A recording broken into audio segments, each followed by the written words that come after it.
नमस्कार दोस्तों अगर आप जीवन में कुछ नया सीखना चाहते हैं तो इस चैनल को सब्सक्राइब जरूर करें। श्री शिवाय नमस्तुभ्यम। हर हर महादेव। देखिए, कल शुक्रवार के दिन पड़ रही है नवरात्रि की षष्ठी तिथि यानी छठवां दिन। पूज्य गुरुजी के अनुसार शुक्रवार का दिन माता रानी का सबसे प्रिय दिन होता है और इस दिन आपको एक बूंद शहद से तथा 2 हरी इलायची से 2 ऐसे विशेष उपाय करना है जो आपके लिए बहुत ही अचूक होने वाले हैं। अगर आपने जीवन में आर्थिक समस्याओं से परेशान हैं, रुपए पैसों की दिक्कत लगातार बनी रहती है, एक एक रुपए खर्च करने से पहले कई बार सोचना पड़ता है, व्यापार सही से नहीं चला है, घर में आए दिन कोई न कोई समस्या बनी रहती है, किसी न किसी को तकलीफ बनी रहती है, तो पूज्य गुरुजी ने कहा कि आपको नवरात्रि के छठवें दिन यानी शुक्रवार के दिन अपनी धन से संबंधित समस्त समस्याओं को समाप्त करने के लिए यह विशेष उपाय जरूर करना चाहिए। तो चलिए जानते हैं उस विशेष उपाय के बारे में। लेकिन उससे पहले अगर आप भोलेनाथ जी को सच्चे दिल से मानते हो तो इस वीडियो को लाइक करें और चैनल को सब्सक्राइब करके कमेंट में हर हर महादेव जरूर लिखें। इस वीडियो में हम लोग पूज्य गुरुजी द्वारा बताए गए 2-3 बहुत ही खास उपायों के बारे में जानेंगे। लेकिन उपाय जानने से पहले आपको एक छोटी सी बात का ध्यान रखना है। लेकिन चूंकि शुक्रवार का दिन समर्पित होता है माता रानी को यानी माता लक्ष्मी को, और इस दिन अगर हम लोग कोई उपाय इलायची से करते हैं तो ये हमारे जीवन में नकारात्मक ऊर्जा को समाप्त करती है और धन धान्य को आकर्षित करती है यानी रुपए पैसों को आकर्षित करती है। धन को आकर्षित करने के लिए शुक्रवार का दिन सबसे अच्छा होता है। अगर आप हरी इलायची से कोई उपाय कर रहे हैं, पूज्य गुरुजी ने कहा कि आपको सबसे पहले शुक्रवार के दिन एक काम करना है।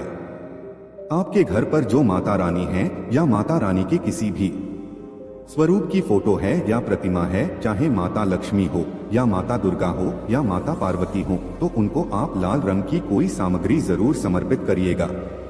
चाहे लाल रंग की चुनरी समर्पित करिएगा या फिर कुमकुम या फिर रोली और या फिर लाल रंग की कोई मिठाई या फिर लाल रंग की चूड़ियां या फिर कुछ भी लाल रंग की सामग्री माता रानी को समर्पित जरूर करिएगा। इससे हमारे जीवन में सुख शांति की प्राप्ति होती है और हमारे घर में जो भी नकारात्मक ऊर्जा होती है वह भी माता रानी की कृपा से समाप्त हो जाती है। इसलिए आप इस शुक्रवार के दिन यह छोटा सा कार्य जरूर करेंगे। अब बात करते हैं पूज्य गुरुजी द्वारा बताए गए इससे पहले उपाय के बारे में। देखें, ये उपाय शुक्रवार के दिन किए जाने वाला सर्वश्रेष्ठ उपाय है। इस उपाय के लिए आपको 1 बूंद शहद ले लेना है। शहद आप 1 बूंद या 2 बूंद जितना भी आपके पास उपलब्ध हो जाए उतना ले लीजिए। फिर इसके साथ आपको 2 हरी इलायची ले लेनी है। हरी इलायची ध्यान रखिएगा कि हरी ही होनी चाहिए, क्योंकि कुछ ऐसी इलायची होती है जो रखे रखे सूख जाती हैं और उनका कलर पीले रंग का हो जाता है। इसलिए आप लोगों को ध्यान रखना है कि जो भी आप इलायची लेंगे वह हरे रंग की ही होनी चाहिए। अब ये 2 इलायची लेने के बाद आपको ले लेना है 1 लोटा जल। लोटा तांबे के पात्र में ले लीजिएगा और जल आप अपने किचन से ले लीजिएगा। अब ये सारी सामग्री लेकर आपको पहुंच जाना है शिवालय। पूज्य गुरुजी के अनुसार इस उपाय को आप शाम के समय में करेंगे यानी प्रदोष काल के समय में करेंगे तो यह आपके लिए सबसे उत्तम साबित होगा। नहीं तो आप इस उपाय को सुबह भी कर सकते हैं। देखिए, अगर आप प्रदोष काल के समय के बारे में जानकारी नहीं रखते हैं तो आपको जान लेना चाहिए कि शाम को जब सूर्यास्त होते हैं तो से 45 मिनट पहले का समय और 45 मिनट बाद का समय है, यानी कि जो 1.5 घंटे का समय होता है यह प्रदोष काल का समय कहलाता है। और इस समय साक्षात महादेव शिवलिंग में विराजमान होते हैं। तो आप कोशिश करेगा कि आप प्रदोष काल के समय में ही ये उपाय कर लें, नहीं तो फिर आप सुबह भी इस उपाय को कर सकते हैं। देखिए, शिवालय पहुंचकर सबसे पहले आप एक काम करेंगे। आप जो 1 लोटा जल लेकर गए हैं उस जल को आप सबसे पहले श्री गणेश जी वाले स्थान पर समर्पित कर देंगे और श्री शिवाय नमस्तुभ्यम मंत्र का स्मरण कर लेंगे। फिर दूसरे नंबर पर आप श्री कार्तिकेय जी वाले स्थान पर जल समर्पित कर देंगे और श्री शिवाय नमस्तुभ्यम इस मंत्र का स्मरण कर लेंगे।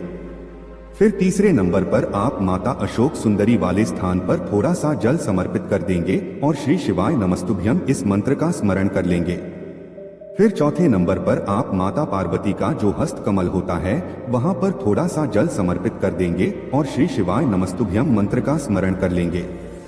इसके बाद लोटे में बचा हुआ पूरा जल आप शिवलिंग के ऊपर धीरे धीरे समर्पित करते जाएंगे और लगातार शिव महापुराण के मूल मंत्र श्री शिवाय नमस्तुभ्यम या फिर ओम नमः शिवाय इन दोनों में से किसी भी एक मंत्र का जाप कर लेंगे।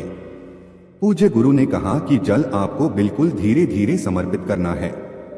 इसके बाद आप जो 2 हरी इलायची लेकर आए हैं उनमें से एक हरी इलायची ले लीजिए और इसको शहद में अच्छे से डुबो लीजिए। शहद में डुबोने से इस हरी इलायची में चारों तरफ से अच्छे से शहद लग जाएगा।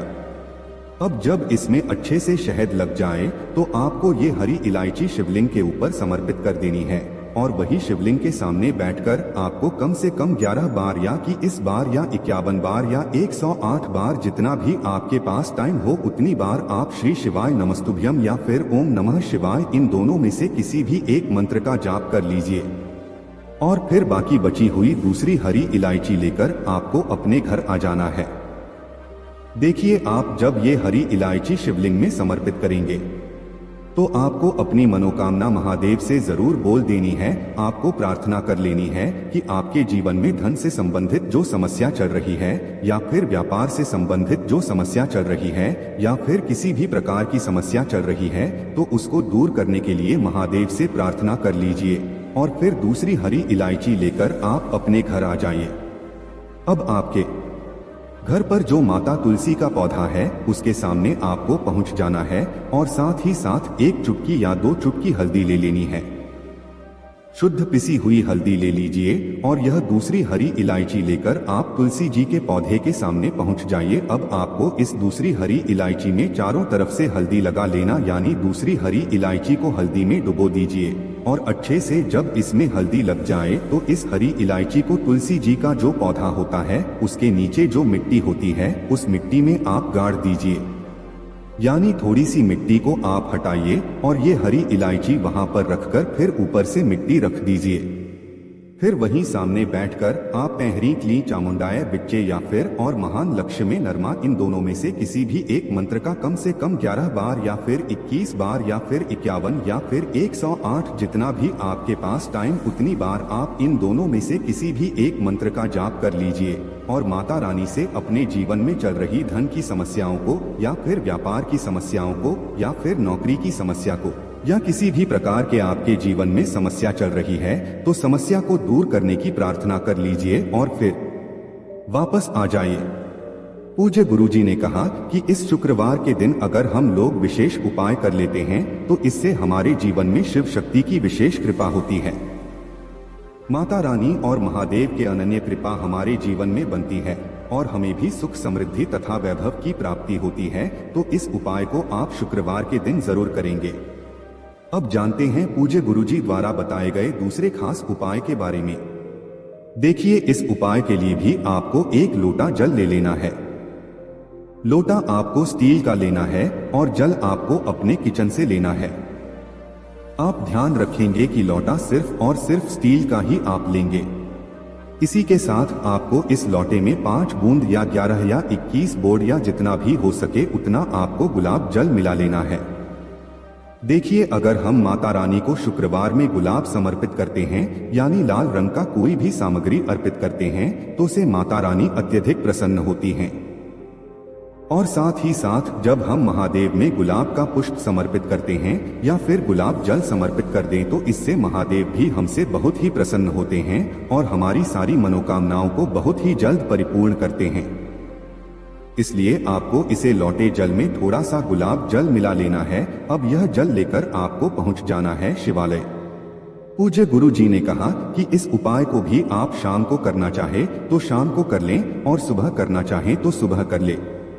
लेकिन शिवालय पहुंचने के बाद इस जल को आप शिवलिंग के ऊपर धीरे धीरे समर्पित करते जाएंगे और लगातार शिव महापुराण के मूल मंत्र श्री शिवाय नमस्तुभ्यम या फिर ओम नमः शिवाय इन दोनों में से किसी भी एक मंत्र का जाप करते जाएंगे। पूज्य गुरुजी ने कहा कि जल आपको इतने धीरे समर्पित करना है कि जल समर्पित करते करते आप कम से कम 11 बार इन दोनों में से किसी एक मंत्र का जाप जरूर कर लीजिएगा। फिर शिवलिंग से जो जल नीचे गिर रहा है उस जल को थोड़ा सा लेकर अपनी दोनों आंखों के ऊपर लगा लीजिए या अपने पर छिड़काव कर लीजिए। फिर इसके बाद वहीं शिवलिंग के सामने बैठकर ओम नमः शिवाय मंत्र का जाप कर लीजिए। महादेव से अपनी मनोकामना परिपूर्ण करने की प्रार्थना कर लीजिए या फिर आप शुक्रेश्वर महादेव से भी प्रार्थना कर सकते हैं। लेकिन चूंकि आप शुक्रवार के दिन इस उपाय को कर रहे हैं, इसलिए आप शुक्रेश्वर महादेव के नाम का स्मरण कर लीजिए और शुक्रेश्वर महादेव से ही अपनी मनोकामना परिपूर्ण करने की प्रार्थना कर लीजिए।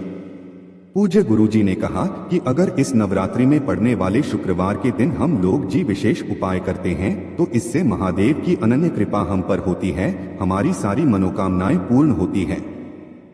दोस्तों, आज के लिए बस इतना ही। मिलते हैं एक और ज्ञानवर्धक वीडियो के साथ। धन्यवाद।